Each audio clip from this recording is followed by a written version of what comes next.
She thought she was hunting the human, only to find him sitting at a table. The hunters of the Vayari were feared across the galaxy.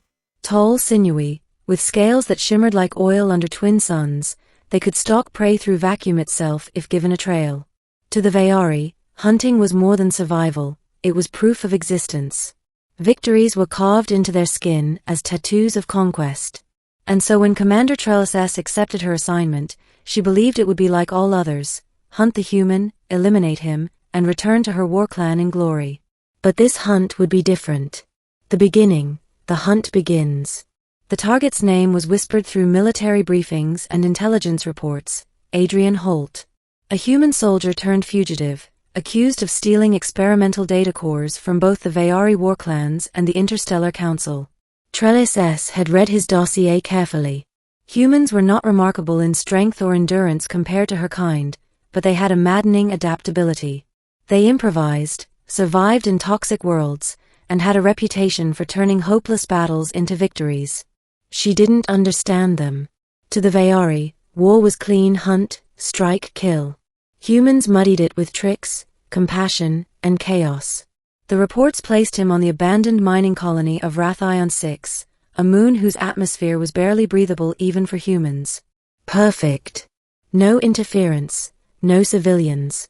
Just her, the hunt, and the prey.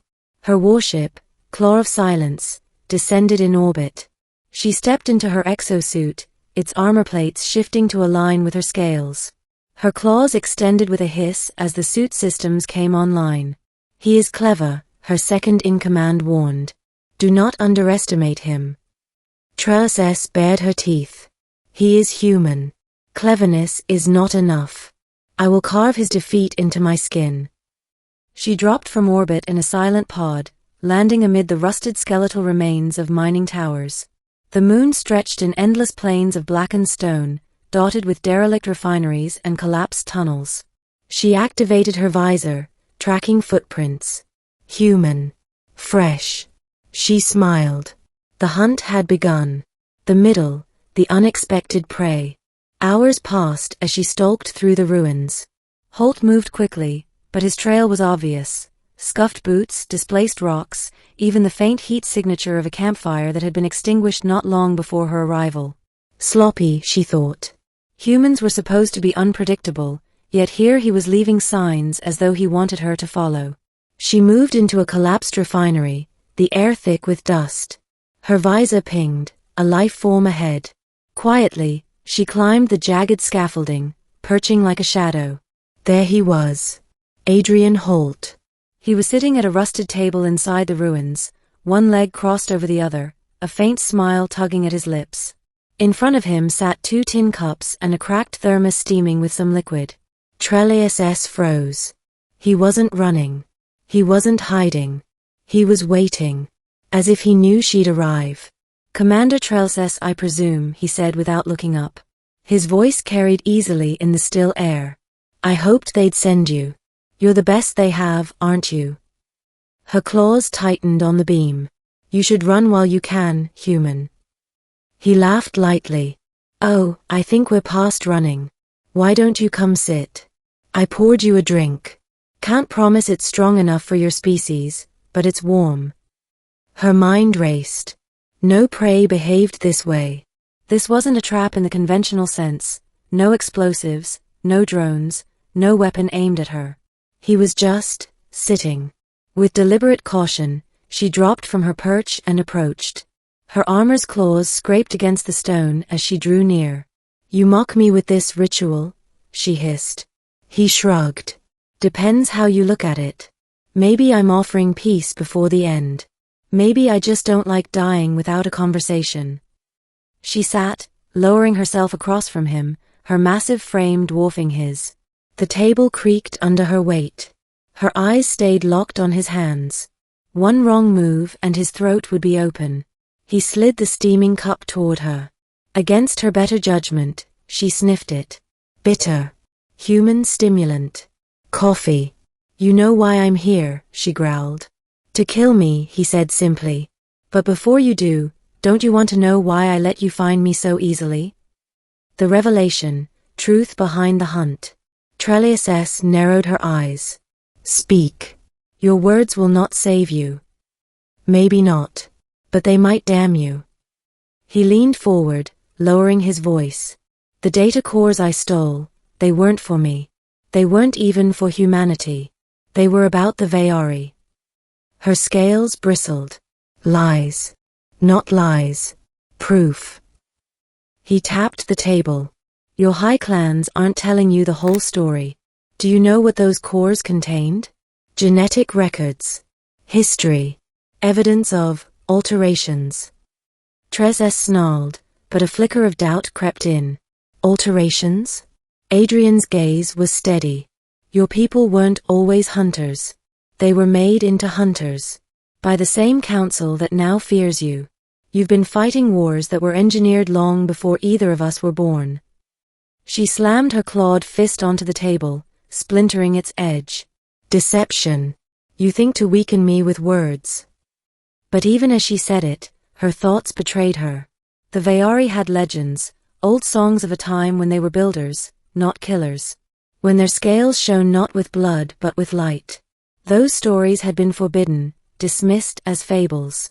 Yet here was a human, speaking them aloud. I'm not asking you to believe me, Adrian said quietly. I'm asking you to see for yourself. I decoded part of the files. They're stored in a beacon not far from here. You can kill me after you look. Her instinct screamed to end him now.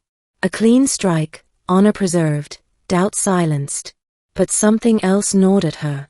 A hunter's curiosity. If you lie, she said slowly, your death will not be swift. He smiled faintly. Fair enough. The journey, into the ruins. They moved through the mining tunnels together, an uneasy alliance. Adrian walked ahead calmly, unarmed, as though trusting she would not strike him from behind. It unnerved her more than any weapon. The beacon lay deep underground, hidden in an old control hub. Adrian activated a console, and holographic streams of data filled the chamber. Trelias S. froze. There it was. Genetic archives, centuries old. Her people's DNA, unaltered, peaceful, creators of architecture that rivaled the greatest human cities. Then, sudden modifications, aggression markers amplified, neural pathways rewired for predatory focus. The changes were precise, deliberate. Her claws trembled. Your kind was turned into weapons, Adrian said softly. Perfect hunters.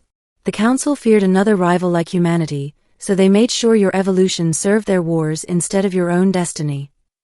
Her world tilted.